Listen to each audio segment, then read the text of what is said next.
psilocin and DMT are not the same thing, and they don't actually degrade into the same thing. So they are sort of like parallel pathways in the brain. DMT is by far the most dramatic of all of these hallucinogens, and in some ways, if we only had DMT, we could do just fine, thank you. I mean, it's clumsy in some situations, but it definitely takes you from A to Z with all the stops in between. It's also interesting in that it is so how can I put it, socially transportable, in that it only lasts 10 minutes. Well, so our critics can surely invest 10 minutes. I mean, it's not addictive, so what argument can there be against it? If you're going to take up the cudgels of drug oppression and lead a lifelong crusade against the evils of hallucinogenesis, surely you will not sully yourself too dramatically if you just invest 10 miserable minutes to try and understand the phenomenon from the inside. And of course, if we get that 10 minutes, we have them. Because this, I don't believe that this side of the yawning grave, there is a more dramatic experience that you can go through. I mean, maybe surviving the crash of a 747 or something, but these are high-risk activities.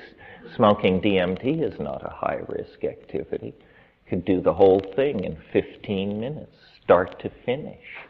And yet what happens is it is more dramatic than a flying saucer invasion. It takes you into a direct three-dimensional confrontation with an alien intelligence of some sort. And it raises questions about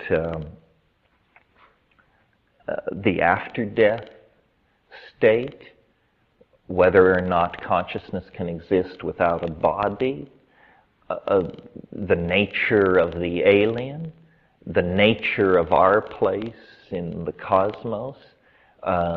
It's very, very dramatic. And I think it is, we said yesterday, the inner eye opens on the landscape of time.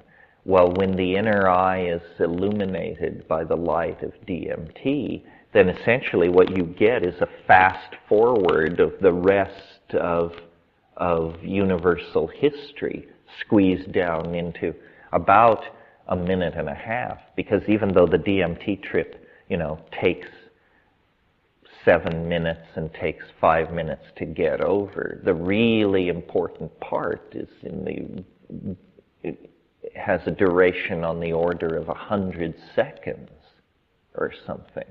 And the longest 100 seconds you will ever know, because that's how you get people to do it. It's how I was gotten to do it. I only asked one question when they brought me DMT. I said, how long does it last? And he said, 3 to 5 minutes. Bring it on, Sam. And, never having recovered then from that decision. So you said they're both aliens? No, I don't know what they are. I mean, the thing that you see in DMT, what I've called the self-transforming elf machines, right, are,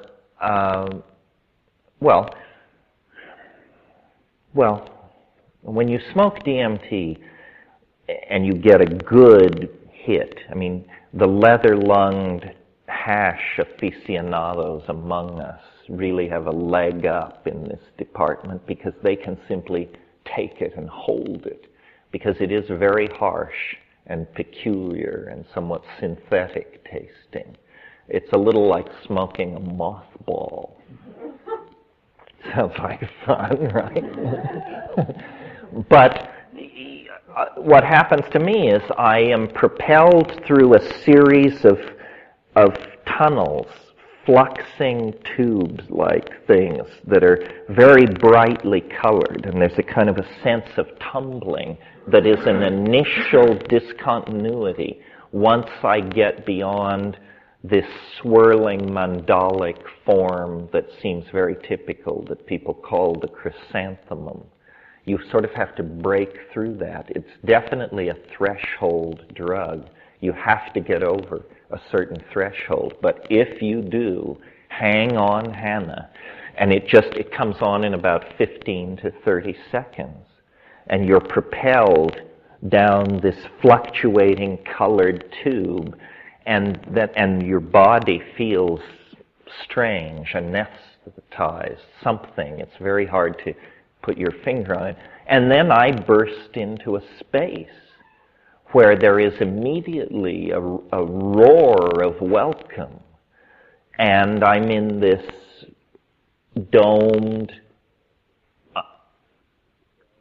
indirectly lit, comfortable place with ceilings not much higher than this and the walls pushed a little bit further out. And somehow there's an intuition that is unmistakable that this is underground, that we're far underground.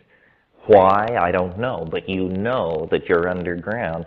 And then the main thing that's happening, though, is the entities. The elf machines, these jewel self-dribbling basketballs made out of light, they look like foraminifera cast in opal or something that are completely moving and transforming. And they come right up to you, and then they jump into your chest and jump out again. And there is this crazy emotion running around. It's like, I don't know, did you ever see the film Hell's A-Poppin'? It was a 30s deal. Or Marx Brothers cartoon, Marx Brothers routine, or a Max Sennett comedy.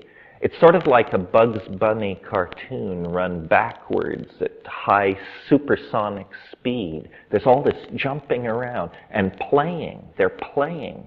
They're like kittens. Or, yes, sort of like kittens. And they're saying, we love you. We love you, buddy boy. And we're so glad to see you. And it's horrifying. It's horrifying because, you know, less than a minute before, you were with your scruffy friends in some room somewhere with a call due from your lawyer in 45 minutes and all this stuff. And then you did this drug. And it came on so fast that it's not like doing a drug. It's more like, did the apartment house blow up?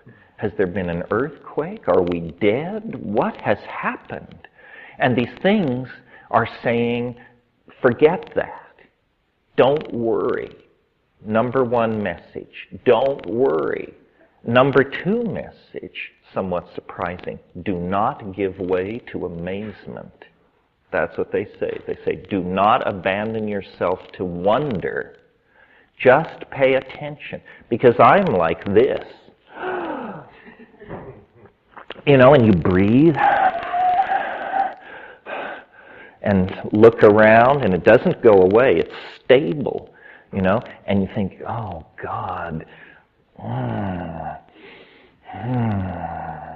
You take your pulse is all right, and you're just like, Jesus criminy, I've done it this time. And meanwhile, these things are doing what they do.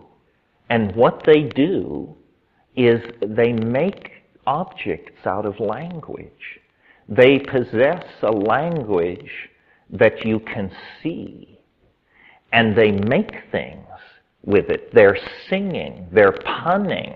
They're punning is what they're doing. They're able to make things which are both words and objects simultaneously. And they're producing these unbelievable puns, and they're showing them to you. And one of them will come scampering up, although they have no legs, and they're not, but scamper is the vibe. They come scampering up, and they say, look at this! Look at this! And here's another one. No, me. They're elbowing each other out of the way. Look at this, look at this. And you, as you direct your attention into these things that they're offering you, then you realize why they said, do not abandon yourself to wonder. Do not give way to astonishment. Because what they're showing you is impossible. It's impossible. And as you look, you say, matter can't do that. Light can't do that. Because these things are morphing, transforming. These cross between Fabergé eggs and radiolaria and opalescent foraminifera and these complex mathematical, geometric things, saying, look at this, look at this. And then when they release these things, the things themselves are generating language, squealing and chirping and punning and humming and generating other objects. And this stuff is just accumulating. And they are very intent, and they say, do what we are doing. Do what we are doing. Pay attention and do it. And at first, and by at first, I mean the first 5 years of smoking DMT, every once in a while, because it's not something you do very often,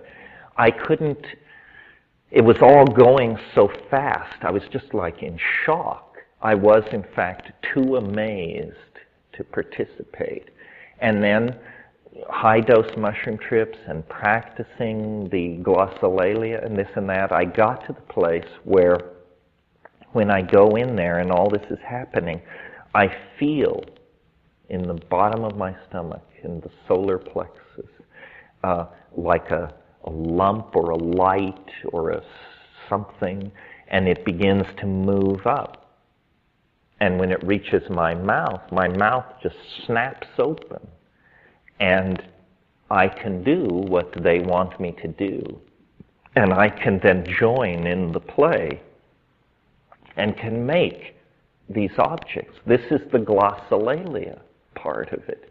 Glossolalia is not what it appears to the observer. It's some kind of activity where you masturbate the visual cortex or something like that.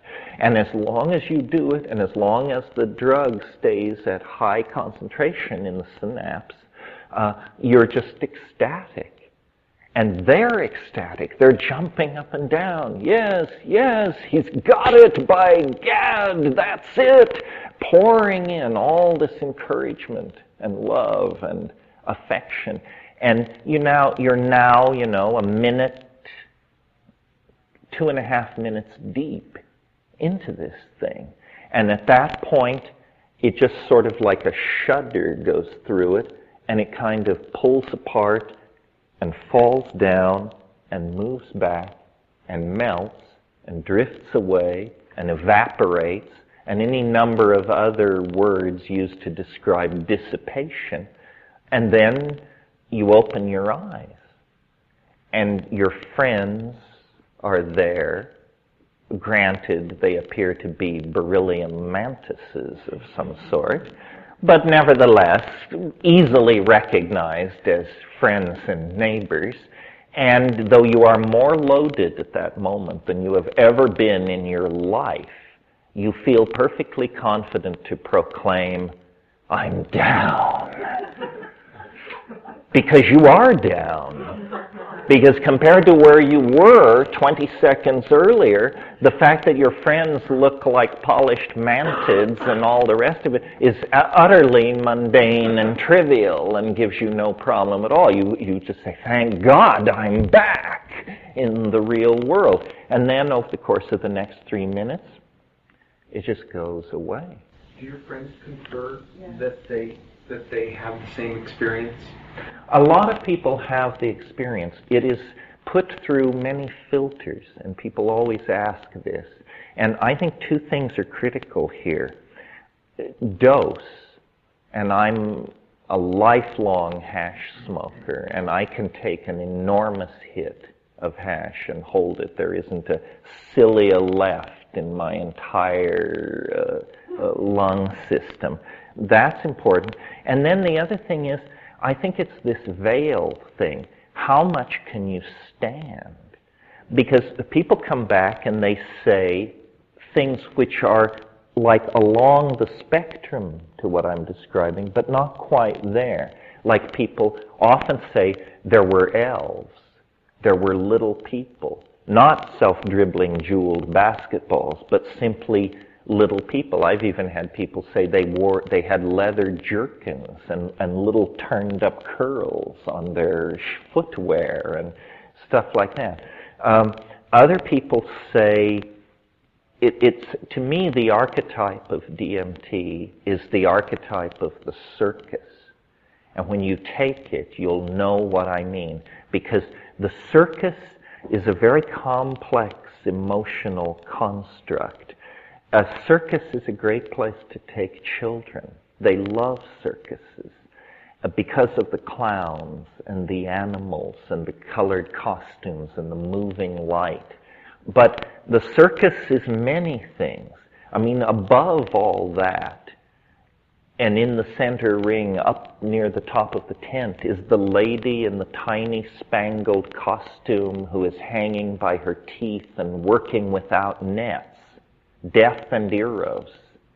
And I think, it may reflect on my psychology, but I am positive that my first exposure to death and Eros was such a woman, because I can remember being so small that I was wrapped up in something and handed from hand to hand. And yet when I saw the lady in the spangled costume risking her life, I simultaneously understood that she was risking her life and that she was some kind of great babe. And, I was under 3 at the time. So Eros and death in the midst of hilarity and humor, which is a weird juxtaposition. And then the sideshows, the boy in the bottle, the Siamese twins, the goat-headed lady, the bearded woman, all of this weird, kinky, strange, deviant stuff is just off the main exhibit. And the circus, what the circus represents is rupture of plane. It represents the alien. A circus coming to a small Midwestern town is an alien invasion. Children are told they can't play out late at night. The carny people are in town. Farmers come from miles around. It's a celebration, but it also is an experience of a social edge. The carny people, they drink, they may swap wives, who knows? They're not like us over here at the Lutheran Church. And eventually, after a few days, they make their money, they spin their bottles, they play their game, and then they pack up and they leave. And every child worth his or her salt wants to run away with the circus. Of course, because the circus will take you to another world, a world completely different from the humdrum Kansas that you're living in somewhere. If any of you are film fans, Federico Fellini had a wonderful affection for the circus and clearly saw it in this way. Not only the circus of Amarcord, but the circus of Roma, Satyricon, Casanova. I mean, over and over again, Fellini, he was doing this. He was an impresario. He was a master of magic and effect. It's this idea that there's a world right next door, literally one toke away, that when you lift the veil, then the screaming elf hordes come bounding in. And when I did it, I was a fan of Sartre and Camus and Jean Genet and situationalism, all this weird kind of European 20th century spun down, tired out stuff. I was not a believer in elves, let me put it that way. And it just instantly settled a whole bunch of questions that I had been looking for answers for in the psychedelics. But in the other psychedelics, it was like always running through my fingers.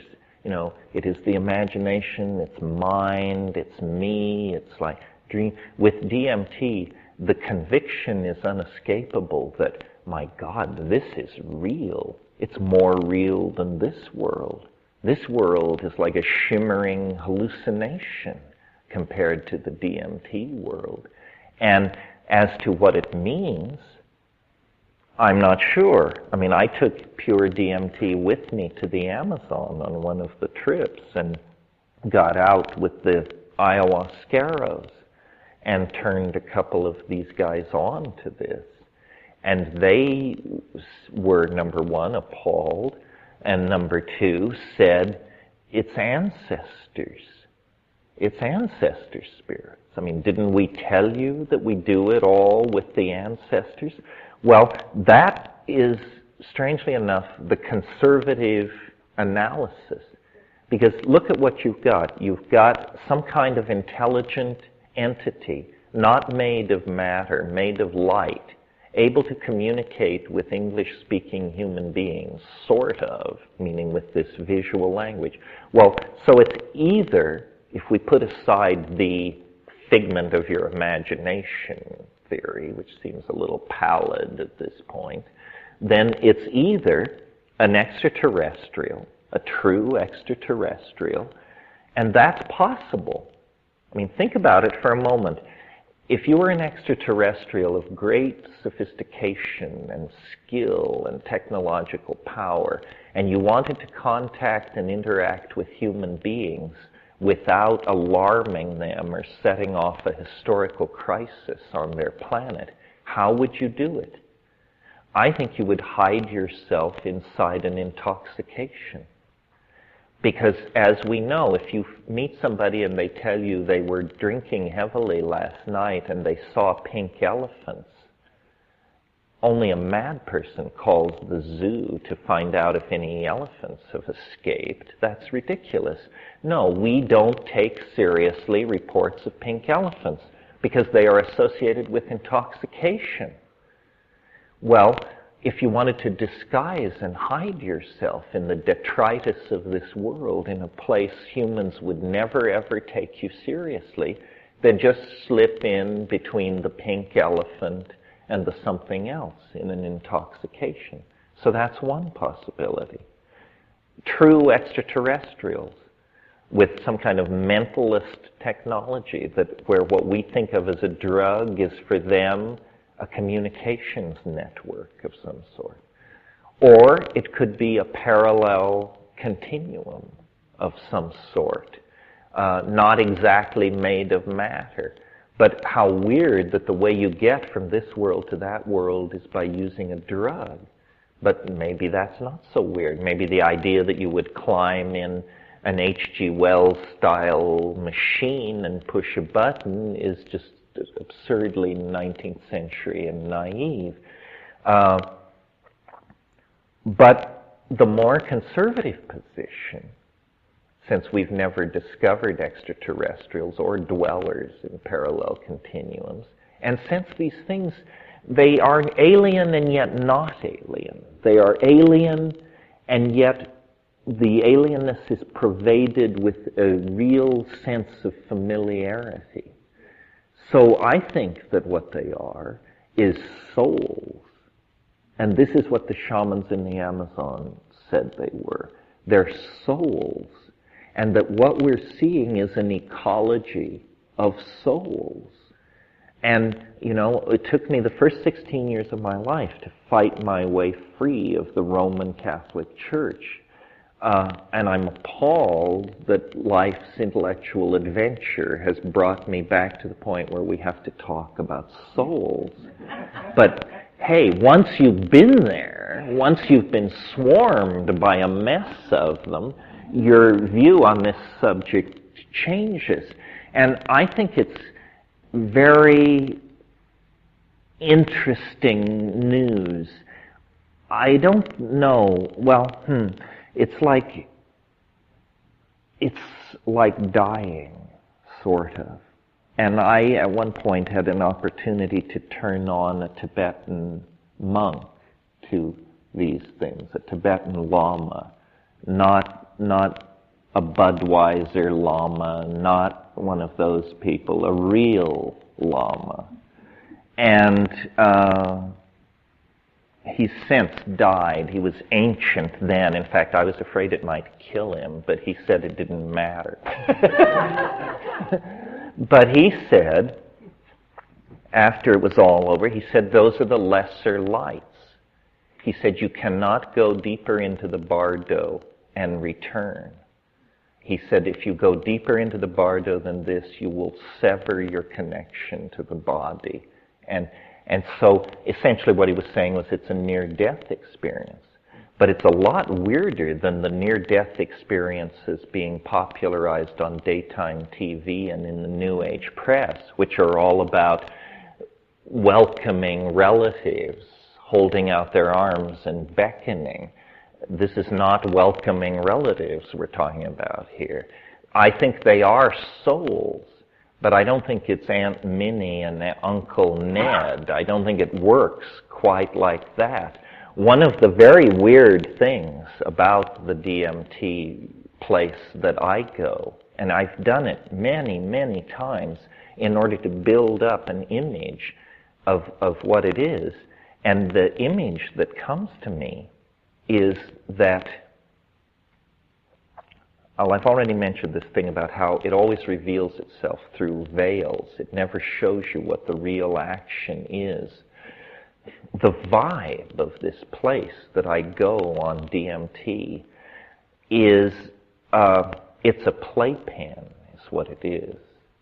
And these self-transforming elf machines that we're going into such an ontological swivet about are nothing more than toys, is what they are.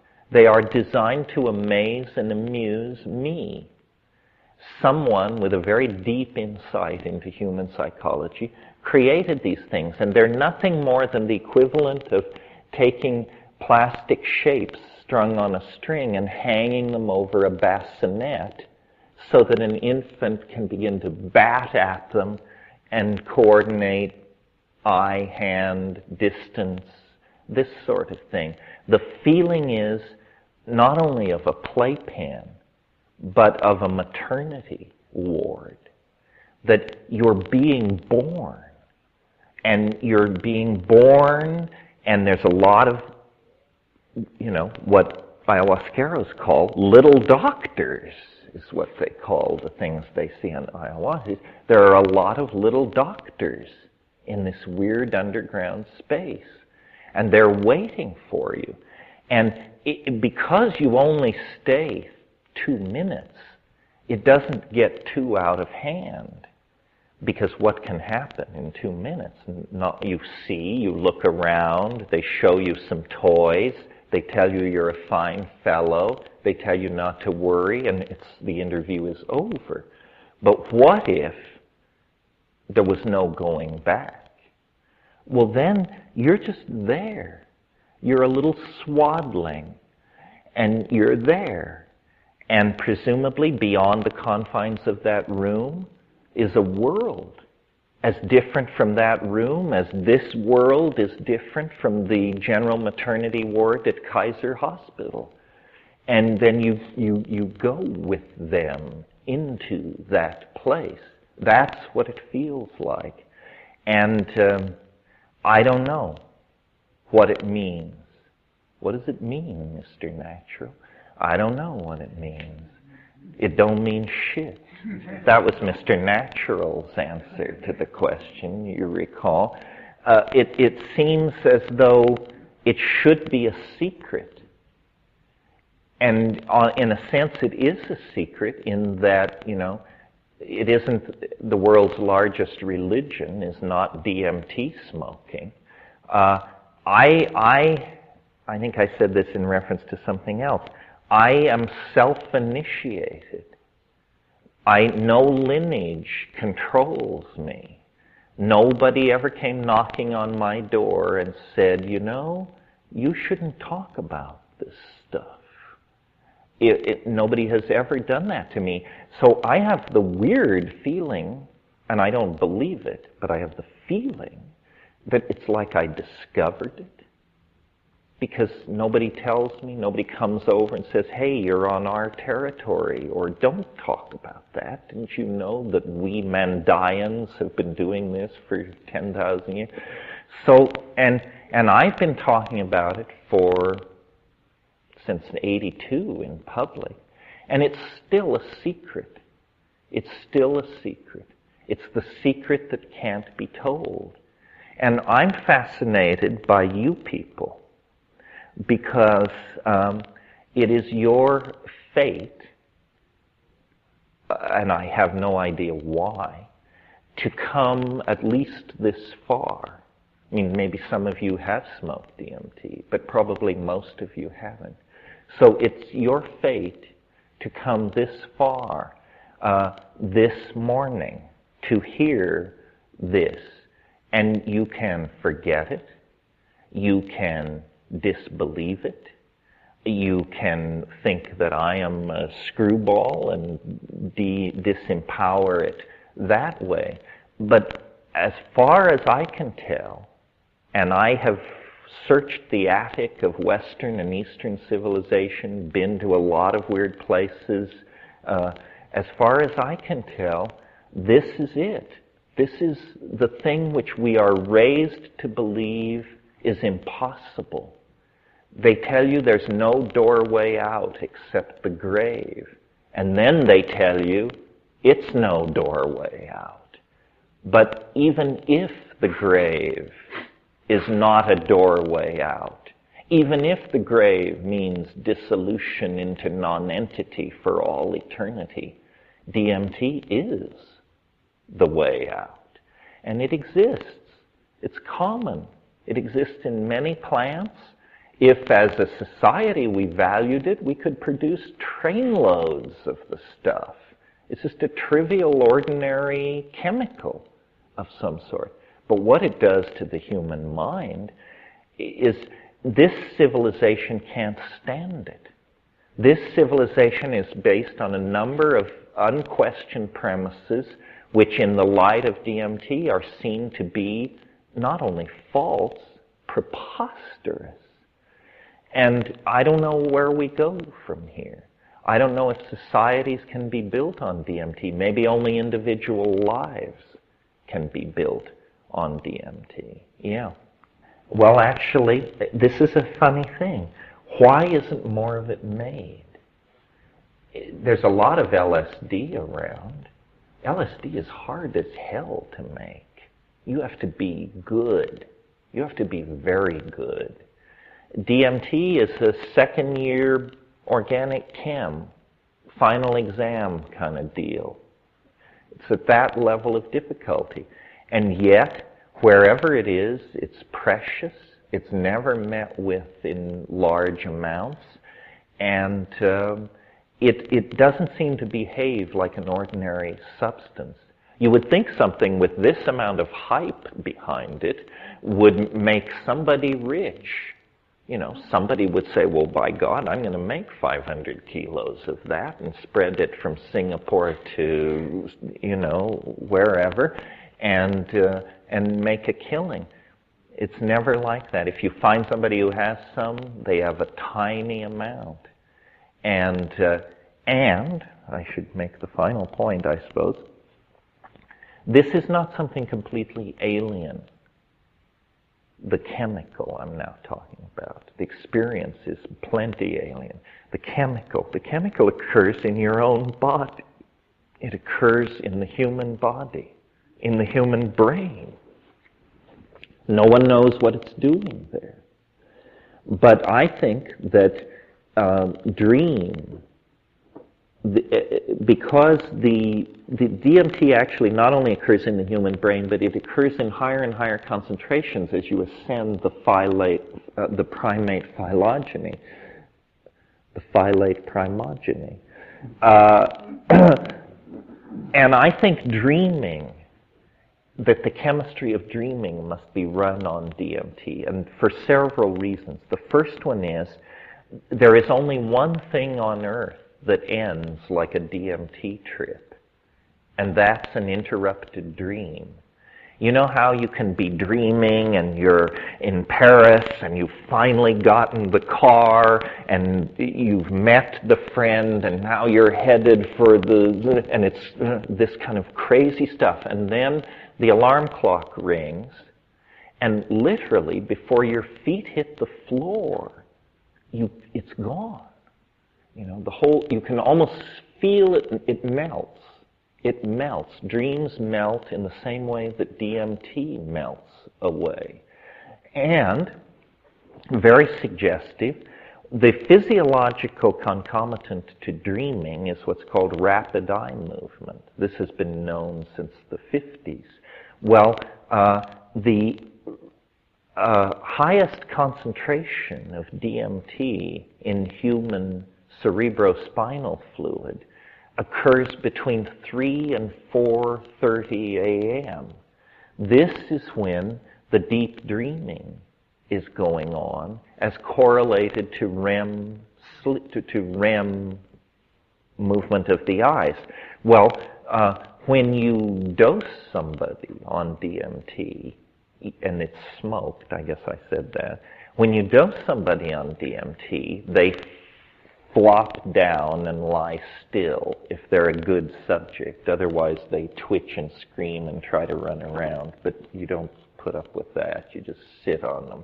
But somebody who knows how to take their medicine will just shut up and lie down. Well, then you look very carefully at them.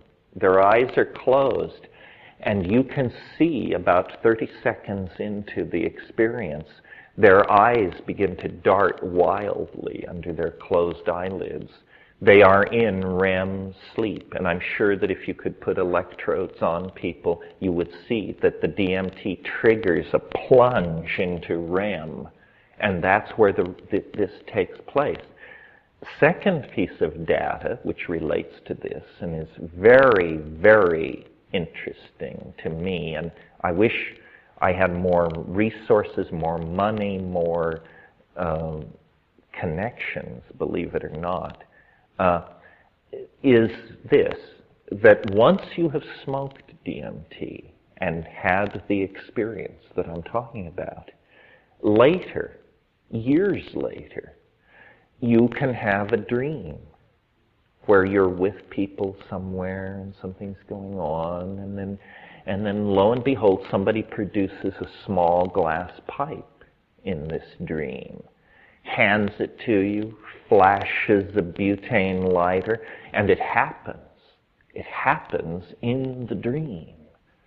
And not a memory of it, not a pale reflection, but a 100% full-on 70 milligram DMT trip in the dream.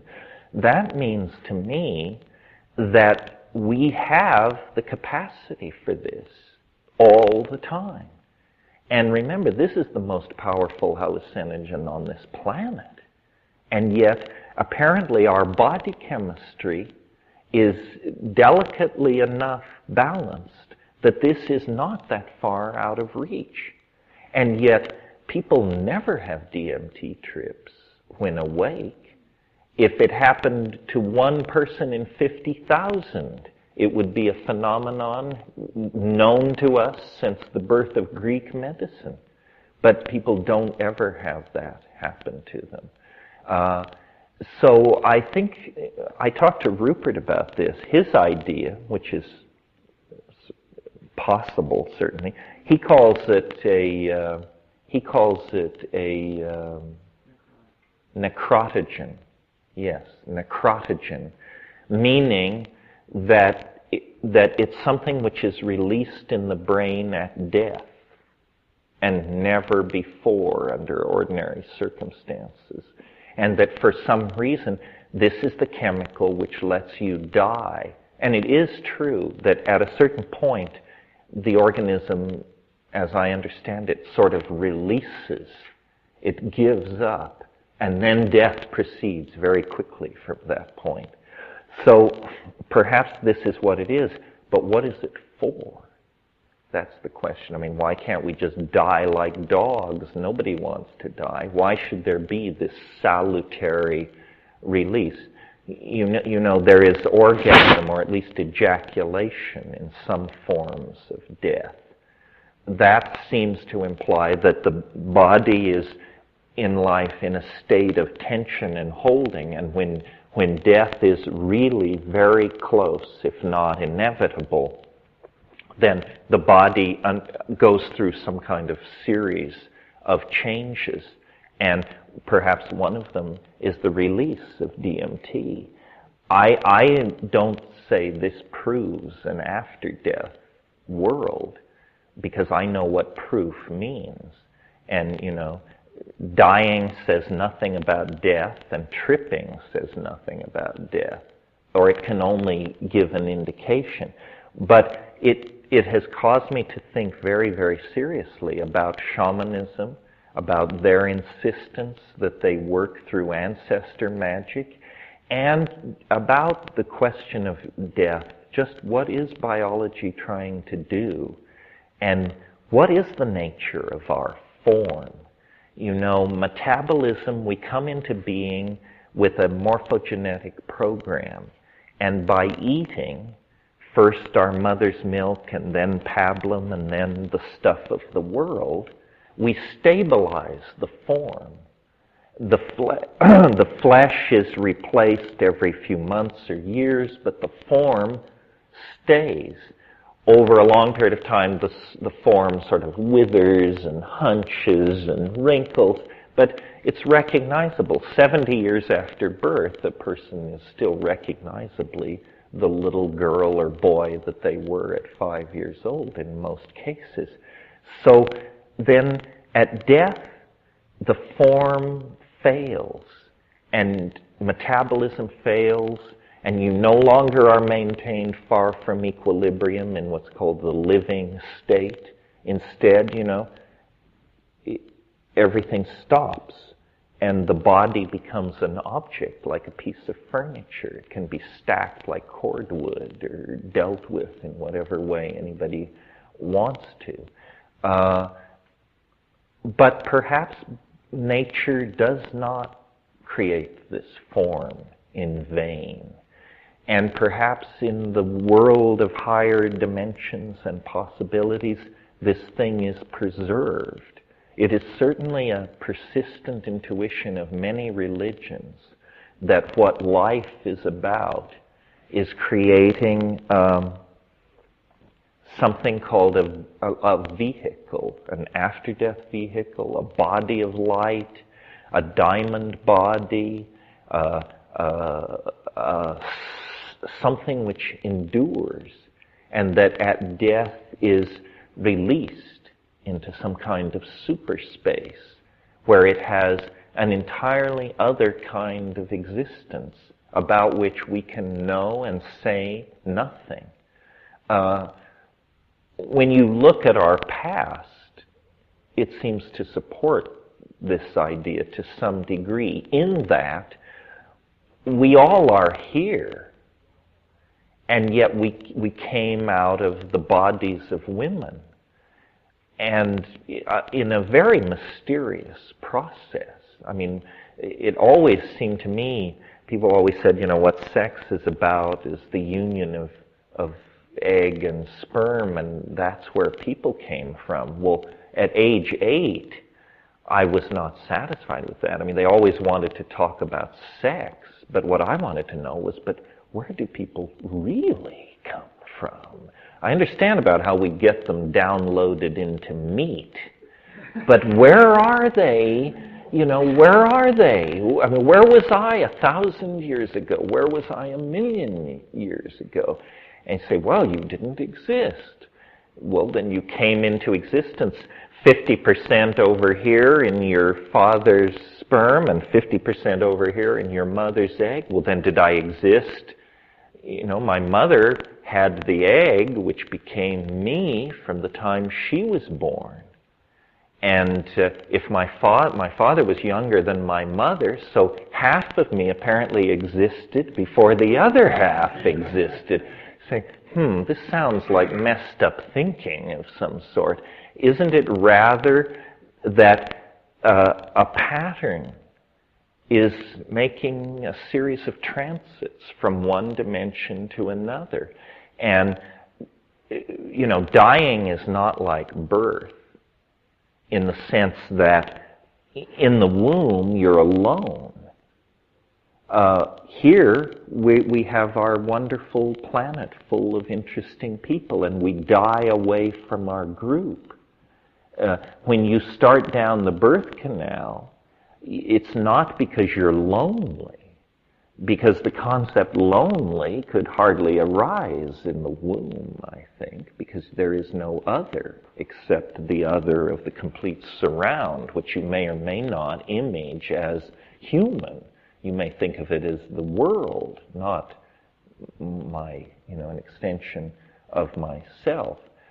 So, because I'm not the smartest person in the world, for sure, but I'm also not the stupidest person in the world. And I've been more or less around the block, the major religions, the major schools of transformation, the major themes and variations on sexuality. I'm like a normal person.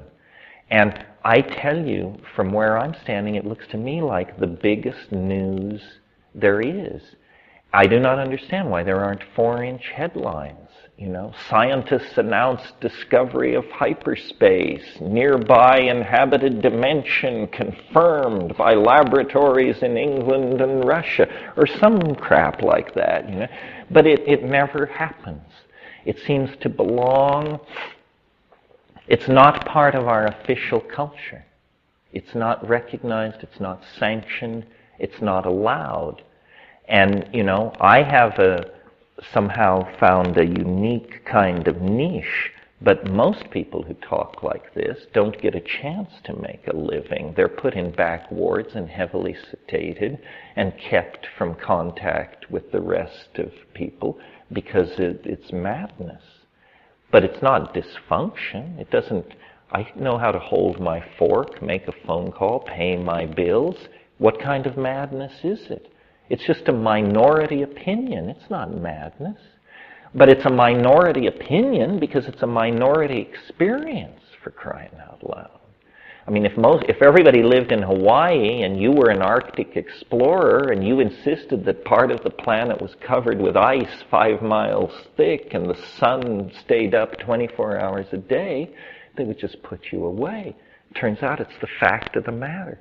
So this is a polar region of human experience that very few people have mapped or been to, and yet we don't have a full picture. I mean, I would like to know, what would Jean-Paul Sartre have said?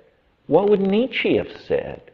What would Wittgenstein have made of this? I mean, all these people based their lives and their professions on the datum of experience.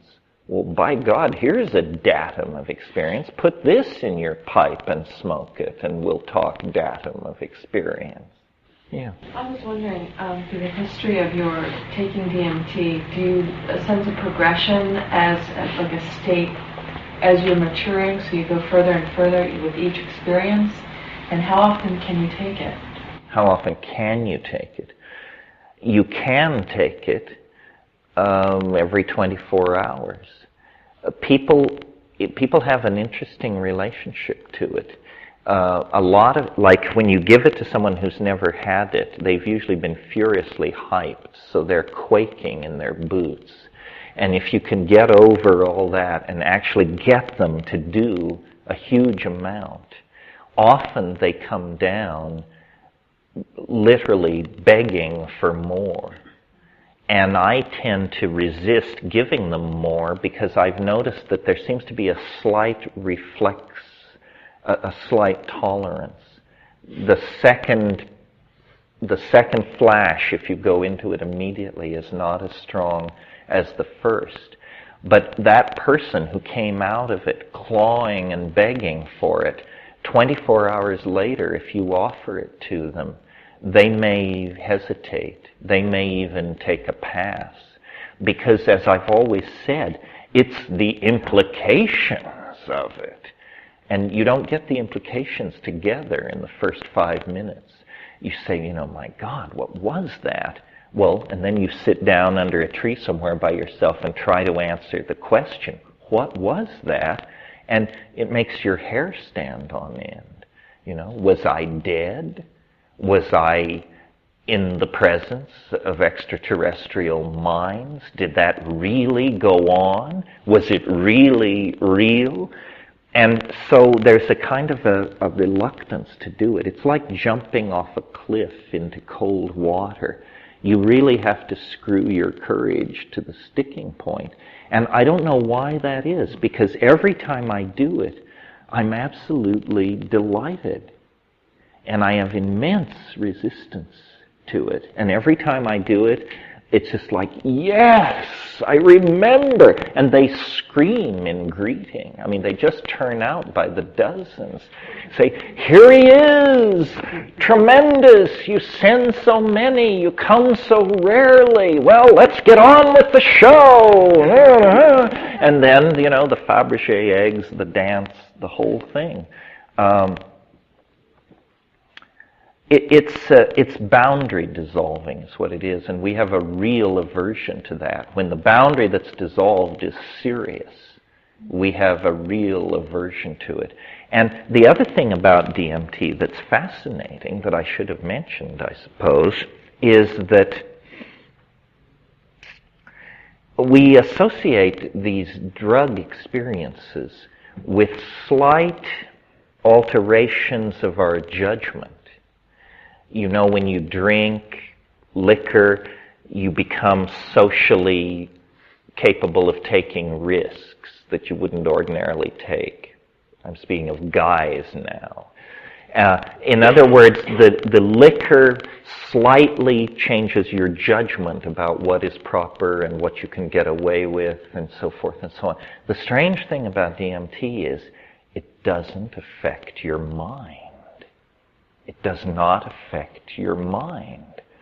So you come into that place neither happier nor sadder than where you left. You are not stimulated. You are not depressed. You are not anything different. You are exactly the same person that you were. And yet the world has disappeared. It's been completely replaced, 100% swap out. And here you are in this elf nest. And if you were on ketamine and you were to wander into this elf nest, it would just be fine, because everything is fine on ketamine. The first thing you notice when you do ketamine is that you've stopped worrying about the fact that you just did ketamine. That, it impairs your judgment. In other words, or maybe it doesn't. Maybe it's appropriate to not worry on ketamine. But I like to keep my wits about me. And on DMT, you keep all your wits about you. It isn't about you. People say, well, I'm depressed. Should I do it? Or I just had a big fight with my girlfriend. Should I do it? What difference does it make? Who cares about you and your problems? And it's not like that. It's what it is, and you can have it or not have it or whatever. It's very, very convincingly another place, and that's startling. I always close my eyes because I want to see inside. If you keep your eyes open, it's plenty peculiar. I mean, everything changes, and if you take a big enough hit, you can't tell whether your eyes are open or closed. That distinction seems trivial. You're just there. eyes open or eyes closed. But I like to do it on a sunny hillside, outside. It's the only one of these things that I like to do in light. It'll work in darkness, but light is spectacular, Just lie down on a sunny hillside, calm down, breathe deeply. If you've had to climb to get to where you are, breathe that all away. You want to be absolutely calm and still. And I do it alone because I make strange noises and stuff, and I don't want to be interrupted, critiqued, helped, or any of that malarkey. And then I just do it. And there's nothing like it on this planet. And the puzzle of it is, there's nothing like it in human history. No secret society, no Gnostic cabal, no group of Talmudists or Tantrics, I think, ever came near this. There may be other mysteries in this world that I know nothing of, that are in fact the private and closely guarded property of these lineages and all that. Who knows? But this was the Hope Diamond lying around unclaimed, just sitting on the surface. You said that there was rapid eye movement, which sounded like it was almost like a level of sleep, but it sounds like you're describing what would be more lucid dreaming. Like lucid dreaming, sleep. Yes. So you did come away conscious of what the experience was. Well, you do, sort of, but like dreams, it's very hard to hang on to. You have to do DMT a fair number of times to build up any notion of it. It's very interesting. At minute, somebody smokes it, right? At minute 3, they can't speak.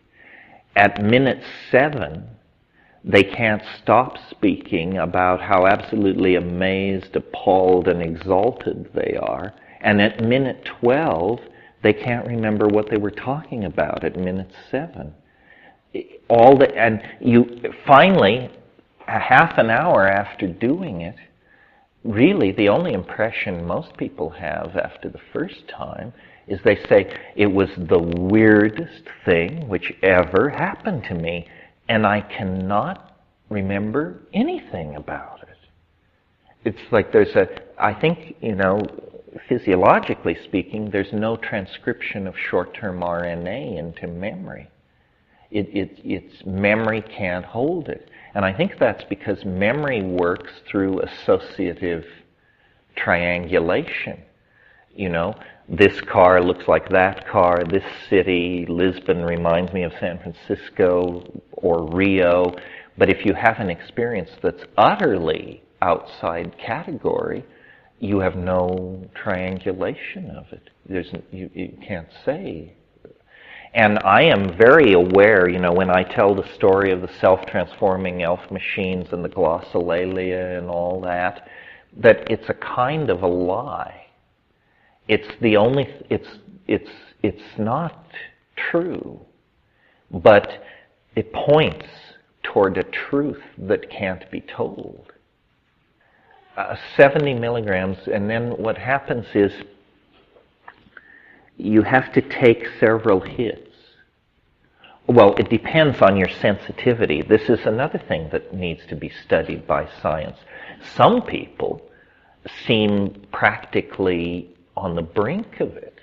In other words, you put 70 milligrams in the pipe, you tell them that it's probably going to take 3 enormous tokes. Well, they get halfway through one shallow toke, fall down, speak in tongues, twitch, moan, flail. It seems inappropriate to suggest that they do 3 more tokes. So,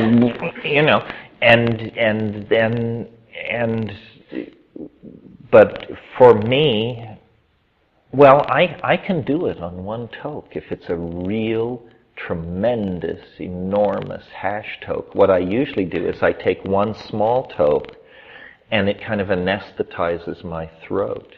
And then on the second one, you go for broke.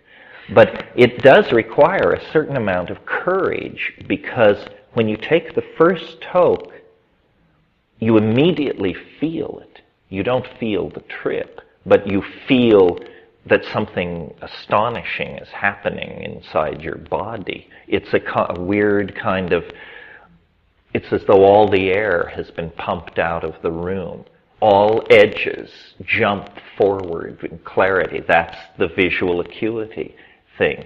But more than that, a kind of feeling of I guess it's anesthesia or something, but your body feels very, very different, and you still must do one more enormous toke. So what we tell people is, even though you feel very weird, don't stop. That's not sufficient. You have to get it on the money.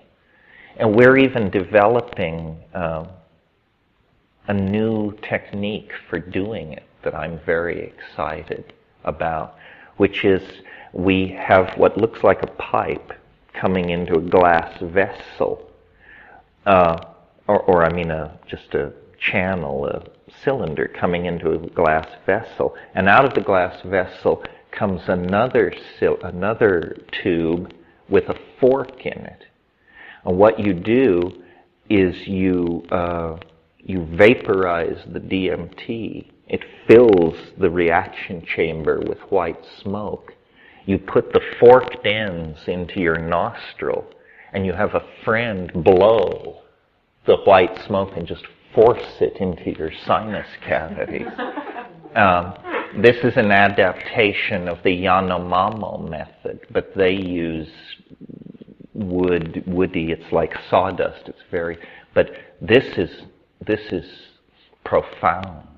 So those 3 hits you would find in the 70 milligrams. 70 milligrams would produce 3 good. Yeah, what you do is you measure the 70 milligrams and you put it in the pipe, and then you try to smoke the pipe until either you get it all or the pipe falls from your hand. And what I do when I turn people on is I try to get them to do 1 or 2 tokes or 3, whatever it takes, till they flop back and they present. You can tell whether they're getting off or not. And then the minute they flop back, I look at the second hand of my watch and I count 30 seconds. And then I say in a very quiet voice, "Do you want another hit?" And if they sit up unaided, I'll give it to them. If they can't sit up, then I figure no matter what they say, they're out of bounds. And sometimes it takes it. There is a resistance there, but when you punch through, it's pure high vacuum on the other side. It just sucks you right in. Doing it? Well, actually, yeah. Well, I have tapes. I've never published tapes of me actually loaded, but because they're low quality, made on some little.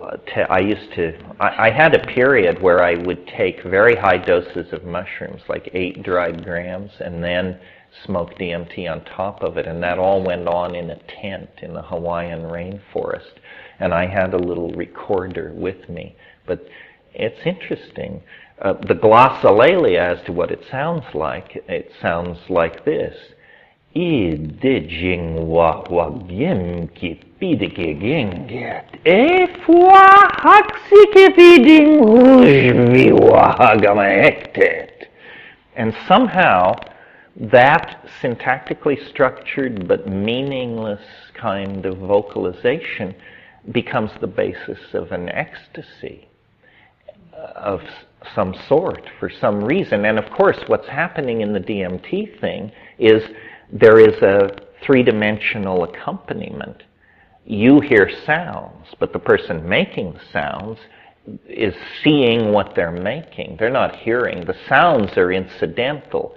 They're like the sounds from a buzzsaw when you make furniture. The important thing is the furniture you make. And you can, That's why virtual reality interests me so much, because my idea of a design program for virtual reality is go thou and simulate a DMT flash. That would have a commercial application. You could sell that. Industrial Light and Magic would be interested. And then we could give people DMT and then after they came down, put them into the virtual reality simulator and say, critique, please.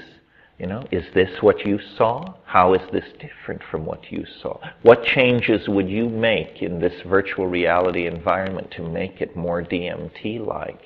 And I think this is the way to build consensus. I've always said that the purpose of these technologies is to show each other the inside of our own heads. Dreams, but especially psychedelic drug states. And I think this is probably coming.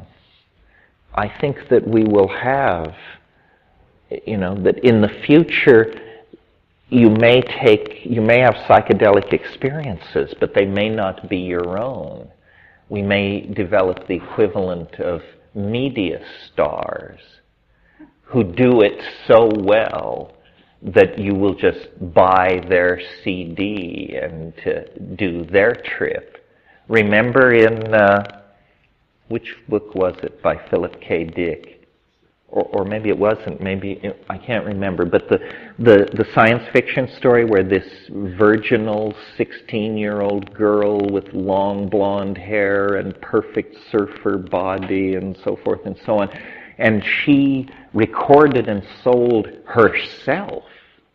That was the product, because she was so vital and so young and so bouncy and together that everybody wanted to be this young woman. And so they sold SimVids, and she was on the top 10 for a few months, and then somebody else slipped in there. Transmutation of Timothy. In Transmigration of Timothy Archer, could have been. Anything more? Yes. How's your health? Yeah. How's my health?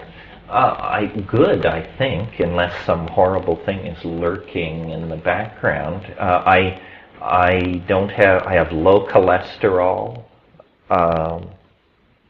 My health profile is pretty uninteresting, I think. Let me see, what's the most interesting thing? The most chronic thing wrong with me is migraines, and I've sort of learned to manage them. I don't take drugs for migraine. I physically manipulate an acupressure point. Do you mean, do I think drugs have done anything to me? Well, not necessarily do I think that they've done, or do you think they've done anything to you, but I mean, in my experience, sometimes I'm tired later or whatever, I feel there's a drain. And so I wonder if since you seem to do it a lot, do you do anything to maintain your health? Or? Oh, I go to the gym 3 days a week. I smoke enormous amounts of cannabis. I mean, I just always have. No, I think I'm pretty healthy and fairly ordinary. It's a somewhat sensitive question because at one point Dennis claimed that the only thing that would ever happen to me was that my hair would get white. And I'm waiting for some other sign, not sure. No, I don't think if the core of your question is, do these drugs pose a problem to health?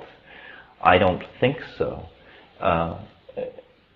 The only possible problem to health that any of these drugs might pose is I do wonder about the act of smoking cannabis. But one can eat cannabis and meet all the objections to it and still be loaded to the gills. So that's a delivery problem, not a problem inherent to the drug. It isn't the cannabis I'm worried about, it's the tars. And there are no tars if you eat it. So, and in most places in the world where it has had a long history, it is eaten. Opium as well. You know, opium was not smoked in the Orient until tobacco was introduced. It was always, you took a little pea-sized piece of opium and dissolved it in wine or a cup of tea. And that's the classic. And hashish was eaten in most cases up until the late 19th century. Again, the influence of tobacco brought on the tendency to smoke these things. I don't think that, I mean, on this question of health, I don't think people should be loaded all the time, other than cannabis or something like that. But I mean psychedelic voyages are trips away from home. They are trips away from home. And we go away from home if we're able to afford it several times a year. That sounds about right. The other thing I'm no fan of, and I suppose I should say it and then let you go, is I do not believe as a rule, I mean, I would break the rule in some cases, but as a rule, I think it's bad to combine drugs. You know, if very little is known about these drugs, 1,000 times less is known about what happens when you start combining things. And, you know, I know people who are really druggy. I mean, I know people who say, well, we got together last night and we smoked a little dope and then dropped some MDMA and somebody had some 5-MeO DMT and after that we used the ketamine to kind of mellow it out. Well, if you were to tell me that these people died of coronary thrombosis or stroke or anything else, I wouldn't be surprised. I mean, that's nuts to pile one drug upon another like that. I mean, and then they say, oh, well, how was it? Say, it was far out, man. Whoa, my God, I would certainly hope so. We're not likely to revisit that combination anytime soon, so I hope you took good notes. No, I think high doses of pure compounds, high doses, heroic doses, find out the LD50 for the drugs you're interested in, so that when you're in there and your mind tells you, well, now you're going to die, you can at least have a dialogue with it about how that's impossible because you only took 1/200th of the lethally effective dose. If you don't know what the lethal dose is, and your mind starts telling you you're dying, you're just its creature to play with. So it's very important to inform yourself of the pharmacology, the botany, the ethnomedical dimensions of these things, the physiological presentation of the state, the anecdotal accounts of what goes on, and then do it, and do it right. Do it on an empty stomach, in darkness if that's indicated. And this whole thing about the guide, if you're not familiar with these things, you need a sitter. But a sitter is not a guide. A sitter is to call 911.